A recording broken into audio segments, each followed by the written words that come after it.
السلام عليكم ورحمة الله تعالى وبركاته. الشما جرجرتو خبجمتو طافي هردوتو channel چلنكو ICT YouTube. الرات متى دورين قبل إسنيف دياد متى دوري WhatsApp في خيطة two step verification ده. What is two step verification? Two step verification is مالي. It is an optional features that adds more security to your WhatsApp account.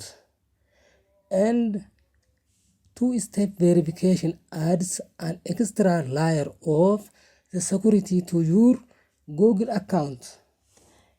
Kana jechuun waan dabalataa jechuudha. Fedhinnaa isin kun dirqamaa miti. Optional feature wanta laal filannoo keetii feetuni dhiifta feetummoo ittiin daleeda jechuudha isii kana. Inni kun maal si fayyadaa? Nageenya dabalataa waastaappii keetii eeguudhaaf si gargaara. Akkasumatti immaas baqaana lammadaa jechuudha. Baqaana dabalataa Google account keetii si fidaa jechuudha. Baqaana dabalataa hogguu jennu sarara dabalataa sarara biraa jechuudha. Khaxxii takka jechuudha karaa tokko baqaana sii fida Google account keetii irratti nageenya isaatiis eeguudhaaf jechuudha. Two step verification sana gaammaan tan akkamitti WhatsApp irratti on goona.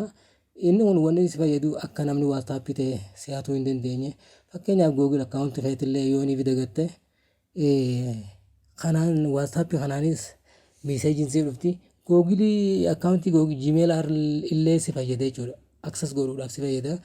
Akkasumas immas yoo ni WhatsApp ta'e kanallee khas dura baddu taate email saniin seentee WhatsApp tana deeffachuu dandeessaa jechuudha.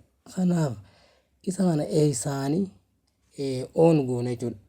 Two step verification on hogguu goote faayidaa guddaa sii qaba. Nageenya dabalataa akkaawuntii WhatsApp keetiitii fi akkaawuntii Gmail keetii si gargaaraa jechuudha. Dura WhatsApp seenta. WhatsApp eegatu seente booda uleelee qabxiilee xixiqqoo mataa gubbaa tan harka mirgaa jirtu tuyuxa. Fuula kana si fidaa jechuudha. Fuula kana amma akka itti si as baasa. Fuula kanatti hogguu dhufte eessa dheeyitaa isii sana argachuudhaaf two step verification argachuudhaaf eessa dheeyitaa akkaawuntii bakka itti dheeyitaa jechuudha. Akkaawuntii seenta. Kun olaal isa kana two step verification kanaa jechuudha. Isa kana on godhuu yoo barbaadde akkana seentaa jechuudha. On godhii siin jedha amma gaa asirratti maal si gaafata? Piinii si gaafata jechuudha. Lakkoofsa dijitii 6 itti nayixa. Hogguu itti nayixe irra deebisiin jedhammaas deebiftee isuma irra deebiftu. Achi booda Gmail si geessa. Email itti naqisiin jedha. Email kana yoo feete itti nayixa yoo hin feene immoo skip gootee irra dabartaa jechuudha. Skip bakkeetu jira. Skip gootee irra dabartaa. Hara saniin gaamma haalaallu. Ammaan tana fakkeenyaaf an koodii mataa kiyyaa kanii hin dagachuu hin qabne itti naqa jechuudha. Koodii dijitii 6 ta dagachuu hin qabne yeroo takka illee jechuudha. Itti nayixa. Yeroo itti nayixa isaan on goote koodii tana si gaafata booda gisee WhatsApp seentu. Yoom si gaafata? Guyyaa 7 booda si gaafata.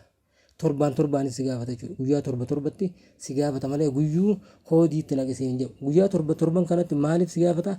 Akka ati koodii kana hin daganneef irra si deebisuudhaaf si gargaara jechuudha. Sammuutti akka qabattuuf torbaan yoo si hin gaafanne jechuudha calsirraa jee ni dagatta waan taateef torbaan si gaafata guyyaa 7.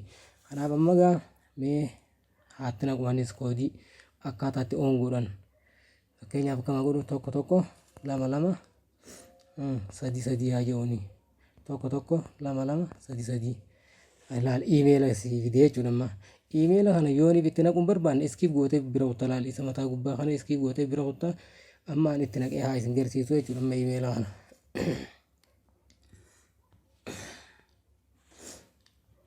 Email koopii godhadhee duraan qopheeffadhee jira. Kun olaal dansiin jaa. Haa amma on godheetiin jira jechuudha ammaan. Two step verification kiyya maal ta'e jira? On ta'ee jira jechuudha. Two step verification is on. You will need to enter your PIN if you register your phone number on WhatsApp again jechuudha. Yoonii fi lakkoofsa kee haareetti register godhuu barbaaddi. Koodii verification kana two step verification kana si gaafataa itti nayixaa siin jedha.